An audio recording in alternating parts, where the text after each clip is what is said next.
සුබ දවසක් ඔයාට. මම මිද්දුලි YouTube channel එකට ඔයාව අදත් ආදරෙන් පිළිගන්නවා. ඉතින් අද දවසේ මම ඔයාට අරගෙන ආවා ඔයා ගොඩක් මාස කරන කුර්තා টොප් එකක්. ඉතින් ගොඩක් අය මගෙන් මේ කුර්තා টොප් එකක් මහන්නේ කොහොමද කියලා අහලා තිබුණා. ඉතින් ඒ අයට පිළිතුරක් විදිහට තමයි මම කුර්තා টොප් එකක් අරගෙන ආවේ. මේ කුර්තා টොප් එක මහද්දී මම යෝක් එකක් භාවිතා කරලා තමයි මහලා තියෙන්නේ. ඉතින් එතකොට ටිකක් ඔයාලට ඉගෙන ගන්න තියෙන දේවල් වැඩි. අද මේ টොප් එක සඳහා මම භාවිතා කරන්නේ රයොන් ගෝල්ඩ් කියන මැටීරියල් එක. රෙදි ප්‍රමාණය කිව්වොත් රෙදි යාර 2.5. බෝඩර් එක භාවිතා කරන නිසා ගොඩක් තැන්වලට රෙදි යාර 2.5ක් ගත්තා. එහෙම නැත්නම් යාර 2කින් මහන්නත් පුළුවන්.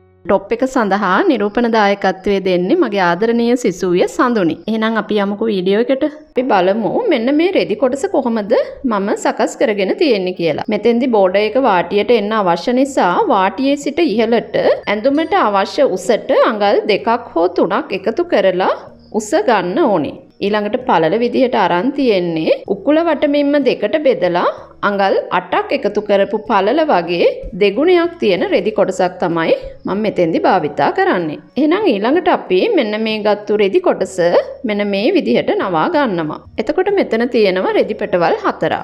ඊට පස්සේ මෙන්න මේ විදිහට මම උඩින් අඟල් 1.5ක් විතර තියාගෙන මේ ආකාරයට උරහිස දෙකෙන් බෙදලා ලකුණු කර ගන්නවා. 1.5ක් උරහිස ඇල කරලා නැවතත් උරහිස රේඛාව ඇඳගෙන උරහිස දෙකෙන් බෙදුවා වගේයි ලකුණු කරගන්නේ. ඊළඟට මේ උරහිස මෙම්මට තව අඟල් භාගයක් එකතු කරලා මම වෙනදා වගේම මේ ආකාරයට රැගල් රේඛාව එහෙම නැත්නම් අත්කඩ රේඛාව ඇඳ ගන්නවා. කරවට 4ෙන් බෙදලා භාගයක් අඩු කරගෙන කර පළල ලකුණු කරලා එතනින් පහළට ලකුණු කරනවා. පපුව දක්වා උසට අඟල් භාගයක් එකතු කළ මෙන්ම ඉන දක්වා උසට අඟල් භාගයක් එකතු කළ මෙන්ම. ඊළඟට රැගල් උස සඳහා මම ගත්තේ අඟල් 7.5ක්නේ. අන්න ඒ මෙන්මම මේ විදිහට ඉන රේඛාවෙන් පහළට ලකුණු කරනවා. මේක උකුල දක්වා උස සඳහා සම්මත මෙන්මක් විදිහට තමයි මම යොදාගන්නේ. මෙතනදී පපුවට 4ට බෙදලා අඟලක් එකතු කර ගන්නවා. ඉන 4ට බෙදලා අඟලක් එකතු කර ගන්නවා. ඒ වගේම උකුල වට 4ට බෙදලත් අඟලක් එකතු කර ගන්නවා. ඔයාට අවශ්‍ය නම් 1.5 බැගින් එකතු කර ගන්නත් පුළුවන්.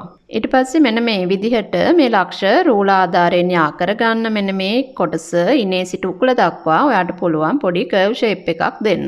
ඊළඟට කර පළලේ සිට පහළට මම ලකුණු කරගන්නේ කර ගැඹුර අඟල් 4.5ක්. මම මෙතෙන්දී රවුම් කරක් ඇඳලා ඒකට නැවත V කට් එකක් යොදා ගන්න නිසා 4.5ක් ගත්තා.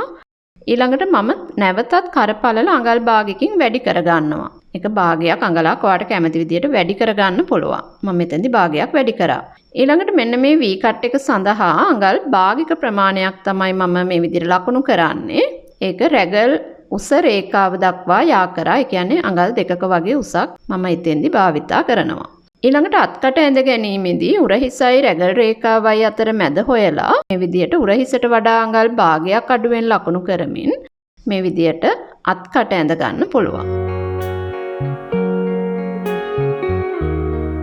ඊළඟට ඔයා කරට මෙන්න මේ විදිහට අඟල් කාලක් විතර මැහුම් වාසි දෙන්න. ඊළඟට අපි බලමු ගවුමේ උස කොහොමද ලකුණු කරගන්නේ කියලා. Tamanට අවශ්‍ය උසට අඟලක් විතර එකතු කරලායි උස මෙන්න ලකුණු කරගන්න ඕනේ. මෙන්න මේ විදිහට උකුලේ මෙම්මම වාටියට අරගෙනත් මේ টොප් එක ඔයාට ලස්සනට මහන්න පුළුවන්. නමුත් මම මෙතෙන්දී අඟල් 2ක ඒ ලයින් හැඩයක් ගන්නවා. ඊළඟට මෙන්න මේ විදිහට උකුල මෙම්මේ සිට අර වාටිය අඟල් 2ක් වැඩි කරපු තැනට මම දිග රෝලක් භාවිතා කරමින් මේ විදිහට ලස්සනට ඒ හැඩය ඇඳ ගන්නවා. ඊට පස්සේ අඟලක් මේ ආකාරයට වාටිය හැඩ කර ගන්න. ඒක ගෙවිගෙන යන්න හැඩ කරන්න ඕනේ. ඊට පස්සේ මේ ලකුණු කරන්නේ ඩාට් එක අපි ගත්තු ඔපනැලි පළල දෙකෙන් බෙදලා මෙන්න මේ විදිහට ඇඳ ගන්නවා රේඛාවක්. ඉතින් ඩාට් එකේ උස විදිහට මම ඉනෙන් පහළට අඟල් 6ක් ගන්නවා. පපුව රේඛාවේ සිට අඟලක් පහළට අරගෙන දෙපසට අඟල් භාගයේ බැගින් ලකුණු කරමින් ඩාට් එක ඇඳ ගන්නවා. මෙන්න මේ විදිහට. ඉතින් මෙතෙන්දී ඔයාලට මැද රේඛාවයි එක පැත්තකුයි ඇඳගත්තත් ඇති. ඉතින් ඩාට් එක මහද්දී අපිට අහිමි වෙලා යන අඟල තමයි මම මෙන්න මේ විදිහට අංශයේ පැත්තෙන් තියාගන්නේ. ඉතින් ඔයා ඩාට් එකක් මහනවා නම් විතරයි මේ කොටස තියන්න ඕනේ. ඉතින් පිටිපස්සේ ඩාට් එක සඳහා මම මේ විදිහට අර පපුව රේඛාවෙන් උඩට අඟල් 2ක් ලකුණු කර ගන්නවා. මොකද පෙර පළුවේ ඩාට් එකට වඩා උසට පසු පළුවේ ඩාට් එක මැහෙන්න ඕනේ. ඉතින් දැන් මම මේ ඇඳගන්නේ පසු පළුව. පෙරපළුවට වඩා අඟලක් උඩින් පිටුපස උරහිස රේඛාව ඇඳලා අත්කට ඇඳ ගන්නවා කෙලින් පහළට. කර ගැඹුර විදියට දෙකක් ගත්තා. ඉදිරිපස කරපළලමයි මම මේ විදියට ලකුණු කරගෙන කර හැඩේ ඇඳගන්නේ. ඉතින් මෙන්න මෙතෙන්දී ඔයගොල්ලෝ බලන්න පොඩ්ඩක් මම මේ කර අර කලින් ලක්ෂ ඉඳන් ඇඳට මම මේ টොප් එක කපද්දි නැවත ඒක නිවැරදි කිරීමක් කරා. එහාට ලකුණු කරගත්තු කරපළල තමයි මම කපද්දි භාවිතා කරේ. නමුත් වීඩියෝ එකට තියෙන්නේ මම කලින් ඇඳගත්තු කර. මෙන්න මේ විදිහට පපුව දක්වා උස රේඛාවෙන් ඉහළට අපි අඟල් දෙකක් ලකුණු කරානේ. ඉතින් මේ ආකාරයට තමයි අපි පසුපළුවේ ඩාට් එක ඇඳගන්නේ. ඉතින් ඊට පස්සේ මෙන්න මේ විදිහට මේ හැඩේ දිගේ අපි මේ টොප් එක කපා ගන්න ඕනේ.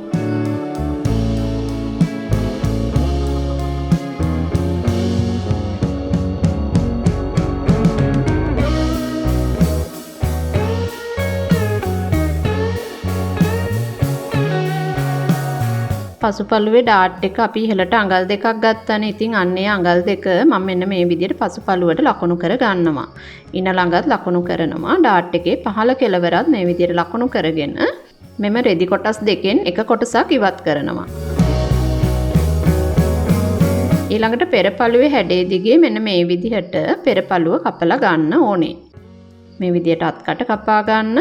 මම මෙතන පෙරපළුවේ ඩාට් එක මහන්නේ නැහැ. ඉතින් ඒක නිසා මම මේ ඩාට් එකේ ප්‍රමාණය පෙරපළුවෙන් ඉවත් කරනවා. පසුපළුවට විතරයි ඩාට් එක මහන්නේ. ඊළඟට අපි බලමු යෝක් එක කොහොමද ලස්සනට ලකුණු කරගන්නේ කියලා. ඇඳගත්තු කර හැඩේ සිට අඟල් 2.5ක් මම මෙතන ලකුණු කරා. ඒක ඔයාලට කැමති ප්‍රමාණයක් ලකුණු කරගන්න.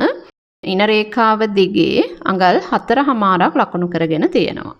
මේව සම්මත මෙමි නෙමෙයි. ඔයාලට කැමති හැඩතල භාවිතා කරන්න පුළුවන්. මම මේ යෝක් එක ඉන රේඛාවට වෙනකන් තමයි අරගෙන තියෙන්නේ. ඊට ඉහළට ගන්නත් පුළුවන්. ඉතින් යෝක් එක සඳහා මම මෙන්න මේ විදිහට කොටු හැඩයක් තමයි ඇඳගත්තේ. දැන් මම මෙතෙන්දී මේ යෝක් කොටස කාබන් කොලයක් ආධාරයෙන් වෙනත් කඩදාසියක් මතට පිටපත් කරගන්නවා. මේ විදිහට. බලන්න මේ V කට් එක මම තාම කපලා නැහැ. මේ විදිහට මැහුම් ආසි ටිකත් වීල් කරගත්තා. මෙන්න මේ විදිහට නැම්ම ළඟත් වීල් කරගෙන යන්න ඕනේ. ඉතින් හරි. මෙන්න මේ විදිහට තමයි ඔයාට යෝක් කොටස වීල් කරගත්තාම පේන්න තියෙන්නේ. ඊට පස්සේ මේ ආකාරයට යෝක් කොටස කපලා වෙන් කරගන්න. දැන් අපි රෙදි කපා ගැනීම තමයි කරන්නේ.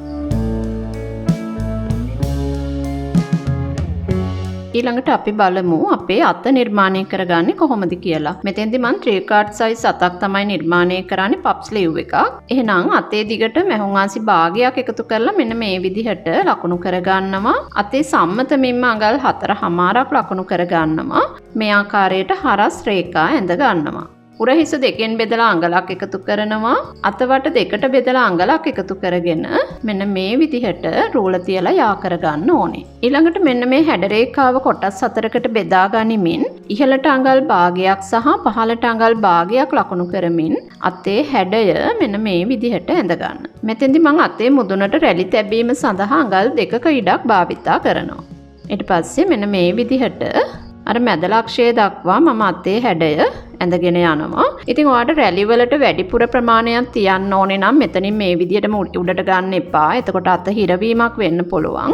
අඟල් 2ක වගේ පොඩි පප් එකක් ගන්නවා නම් විතරක් මේ විදිහට ගන්න කියලාත් කියනවා. ඊට පස්සේ මෙන්න මේ ආකාරයට වාටියට මැහුම් වාසි භාගයක් තබා ගනිමින් ඉතිරි කොටස් ඇඳගත්තු හැඩේ දිගේම මම අත් දෙක කපා ගන්නවා. මෙන්න මේ විදිහට අතේ මුදුනට කට් මාක් එකක් යොදනවා. ඉතින් මෙතෙන්දි මම අතට බෝඩර් එකක් එන්න නෙමෙයි අත කපා ගත්තේ. ඉතින් මම බෝඩර් එක වෙනම තමයි මෙතෙන්ට සම්බන්ධ කරන්නේ. ඉතින් ඒ සඳහා මම අඟල් 4ක් පළල පටි කොටස් දෙකක් මෙන්න මේ විදිහට අත් දෙක සඳහා යොදා ගන්නවා.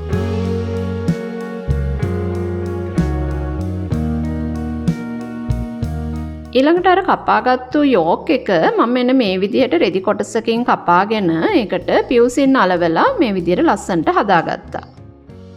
මේ විදිහට මැහුම් ආසි ටික නවලා අයන් කරලා ලස්සනට හදාගන්න.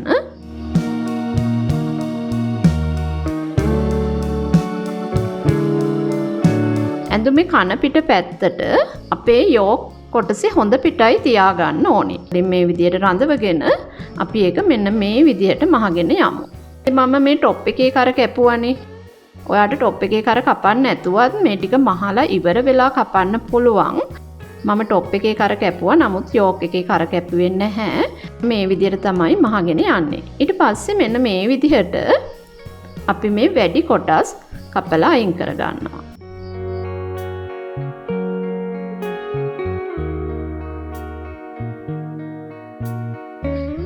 ඊළඟට ඔයා දන්නවනේ කරක් මහනකොට අපි මේ විදිහට කට් මාක් දාන්න ඕනි කියලා.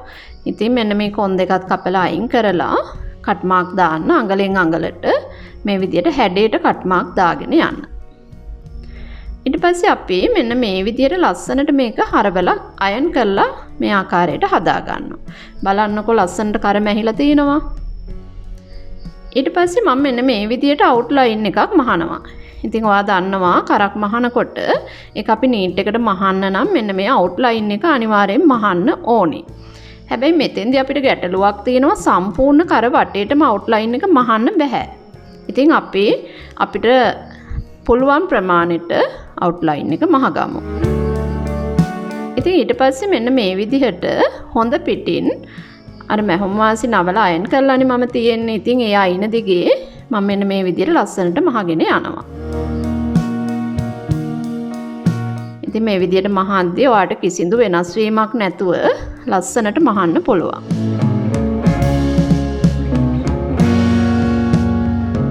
ඉතින් මේ වගේ දේවල් කරද්දී ටිකක් වෙලාව අරගෙන අයන් කරගෙන ලස්සනට පින්ස් ගහලා මේ විදිහට මහන්න. එතකොට ඔයාට නැවත සකස් කිරීමක් කරන්න අවශ්‍ය නැහැ. ඔයාගේ ඇඳුම හොඳ ලස්සන නිමාවකින් සකස් කරගන්න පුළුවන්.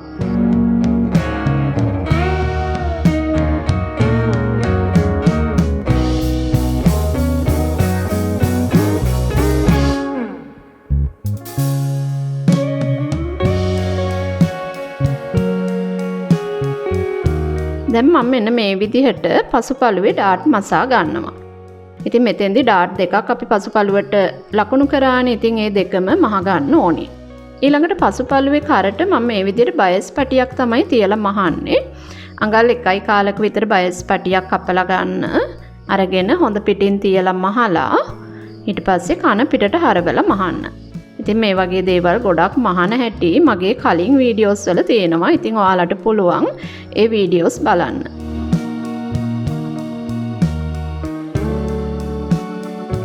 ඉතින් දැන් මෙතෙන්දි මම කරන්නේ අර බයස් පටිය සම්පූර්ණ කන පිටට හරවලා මෙන්න මේ විදිහට මහගෙන යනවා.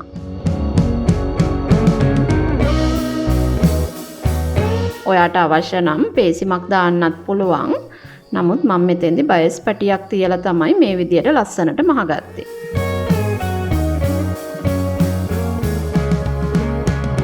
ඉතින් ඊළඟට මම මේ පළු දෙකම එකට තියලා උරහිස් මෝට්ටු කරනවා. මෙතෙන්දි මම මැහුම් ආසි ඇතුල් කරලා මහලා නැහැ. සාමාන්‍ය විදියට පළු දෙක එකට තියලා උරහිස් මෝට්ටු කරා මම පස්සේ මේ ඇඳුම ඔලොක් කරගන්න නිසා. දැන් මෙන්න මේ විදියට මම අත සකස් කරගන්නවා. බලන්න ඇඳුමේ කන පිටට බෝඩර් එකේ හොඳ පිටයි තියලා මේ විදියට අඟල් භාගයකට මහන්නේ. ඉතින් ඔයාට මෙතෙන්දිත් මේ බෝඩර් එකට පියුසින් අලව ගන්න පුළුවන්. ඊට පස්සේ මැහුම් වාසි ටික අත පැත්තට හරවලා මේ ආකාරයට මහනවා. ඊට පස්සේ බලන්නකො ලස්සනට මෙන්න මේ විදියට බෝඩර් එක හොඳ පිටට එනවා. දැන් අපිට තියෙන්නේ අයිනෙන් නවලා මෙන්න මේ ආකාරයට මහගෙන යන්න. මේ මෙටීරියල් එකේ බෝඩර් එක ගොඩක් පළලට තිබුණේ. ඉතින් ඒ බෝඩර් එක දෙකට කපලා තමයි මම අත් දෙකට භාවිතා කරේ. එතෙන්දී ඒ ඩිසයින් එක ගැනත් බලන්න. සමහර ඩිසයින් තියෙනවා සමාන නැහැ. ඉතින් ඒක නිසා ඔයා ඒ ගැනත් අවධානය යොමු කරන්න ඕනේ. ඉතින් බෝඩර් පටිය ටිකක් දිගටනේ මම අරන් තිබුණේ. ඔයා දැක්කනේ. ඉතින් ඒ කොටස මම වැඩි ටික මේ විදිහට කපලා අයින් කරා. දැන් මම මෙන්න මේ විදිහට අතේ පප් එක සකස් කර ගන්නවා. මේ විදිහට නූලක් ඇදලා ඊට පස්සේ එක නූල් පටකින් මේක ඇදලා අපිට පුළුවන් පුංචි රැලි ටිකක් මේ විදිහට තියා ගන්න.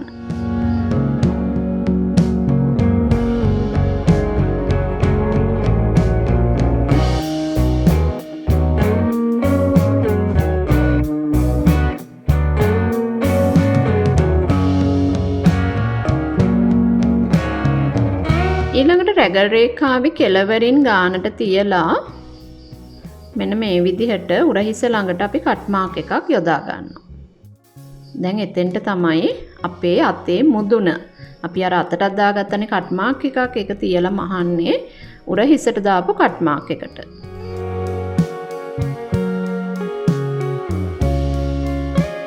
ඉතින් මම අතේ කෙළවරේ සිට තමයි අත මේ විදිහට මහගෙන යන්නේ. හැබැයි මතක තියාගන්න අර කට් මාක් එක සමාන විය යුතුයි. එම නැත්තම් ඔයාට රැලි අඩු වැඩි කරමින් අත ගානට බැලන්ස් කරගෙන මේ විදිහට ඉතාමත් ඉවසීමෙන් මහන්න ඕනි.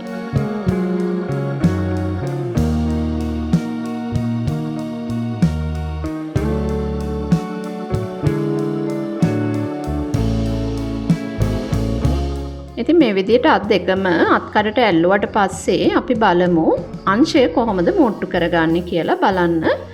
මම මෙතෙන්දි මෙන්න මේ විදිහට අංශය මෝට්ටු කරගෙන යනවා. අත්කටේ මැහුම් වාසි පහළට හරවමින් මේ ආකාරයට මසාගෙන යනවා.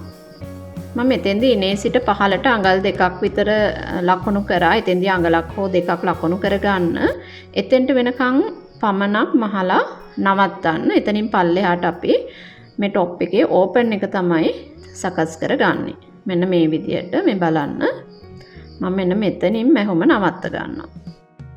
මම එතන අඟලක දුරක් තමයි ගත්තේ. ඒක ඔයා කැමති ප්‍රමාණයක් ගන්න. දැන් අපි බලමු ලස්සනට කොහොමද මෙන්න මේ ඕපන් එක මහන්නේ කියලා. මේ බලන්න මම වාටියේ සිට ඉහළටයි මේ ආකාරයට මහගෙන යන්නේ. එතකොට ඔයාට මෙතන ලස්සනට මහන්න පුළුවන්. අඟල් කාල දෙසරයක් නවලා තමයි මෙතන මම මහගන්නේ.